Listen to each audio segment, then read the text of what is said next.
Kumbaga, ang mabuting balita natin ngayon ay lagi ko iniaalin tulad sa pag-aasawa.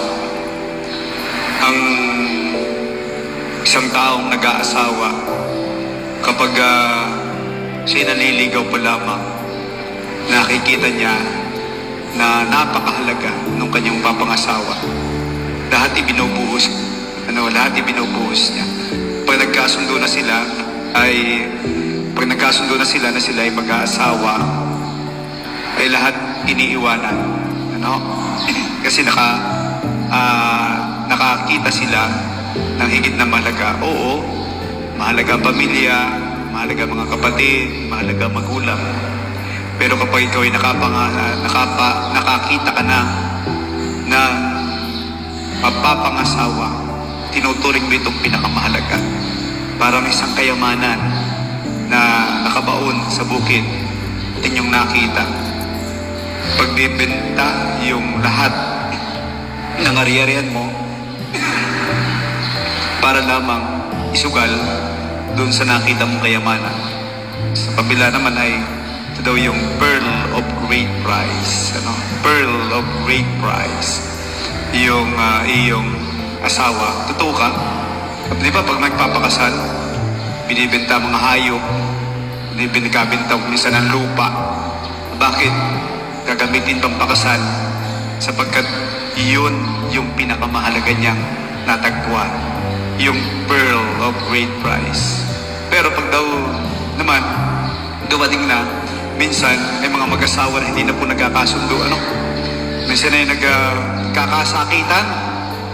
Kaya minsan yung babae magtitingin sa salamin, ito ba ang aking pearl of great price? O hindi man ito black pearl, kundi black eye. Magkano pa man. Ang asawa ay yaman, iyaman na may tuturing. Ganoon din po sa buhay ng pagkapare. Ako sa buhay ko bilang pare,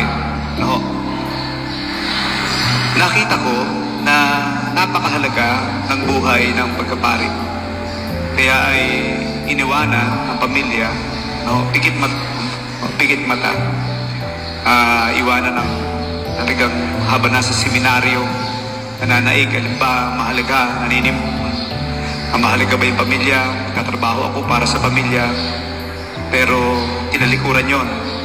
Kasi nakikita ko higit na mahalaga yung buhay na tatahakin bilang pare. Ano pa? Mahalaga po yung buhay ng pag-aasawa. Pero nung ako ay maging pare, yung karapatan na mag-asawa ng maganda ay tinalikuran na rin. Tinatalikuran. Mahalaga ang bukasyon ng pag-aasawa. Mahalaga po lahat ng ito. Pero sa buhay ko bilang pare, mas higit ko nakikita na mas mahalaga yung buhay na ito. Kaya naman, lahat isusugal mo. Isugal ko ang pride, isugal ko yung pansariling hangarin, para lamang sa paglingkod sa sambayanan. Totoo po yun. Kagaya rin po sa pag-aasawa, marami po kayo sinasakripisyo, marami kayong tinatalikuran. Sa buhay po ng pagkapari, ganun din. Maraming sinasakripisyo. Magkasing halaga, pero tumatahak tayo at namimili ng higit na mahalaga, marami po tayong isinasakripisyo. At ito po yung mabuting balita. Makita po natin, lagi, na walang ibang pinakamahalaga kundi ang Panginoon.